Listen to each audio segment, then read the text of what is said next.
अस्सलामुअलैकुम। अच्छा देखें, कॉटन कट पीस का स्टॉक आ गया है। कुछ भाई पूछ रहे थे, कॉटन कट पीस का बहुत ज़बरदस्त माल आया हुआ है। इसमें आप समझ लें 2-3 मीटर से ऊपर की कटिंग होती है और नज़र भी आ रही है।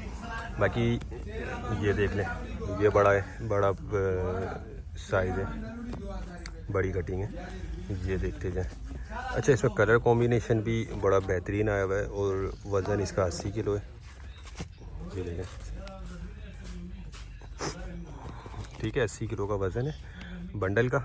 और बाकी ये कि कटिंग 2-3 मीटर से लेकर 7-8 मीटर तक की कटिंग इसमें आपको मिल जाएगी। तो जिनको भी चाहिए वो रब्ता कर लें। ये देख लें।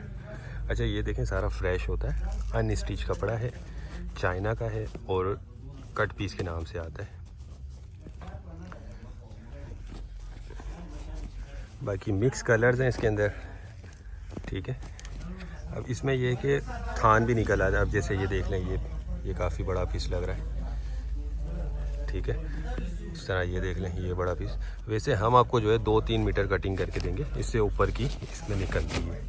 तो जिन भाई को भी चाहिए वो रब्ता कर ले। टाइटल में नंबर दिया गया है। रेट के लिए आप उसे व्हाट्सएप पर पर्सनल पे रब्ता करके रेट मालूम कर सकते हैं। हमारा गोदाम कराची शेरशाह में है, ठीक है। और पेमेंट प्रोसेस हमारा एडवांस है। तो जिनको भी चाहिए वो रब्ता करके अपना ऑर्डर बुक करवा लें। उम्मीद करता हूँ वीडियो आपको पसंद आई होगी। नेक्स्ट वीडियो तक के लिए हमें इजाज़त दीजिए। अल्लाह हाफिज़।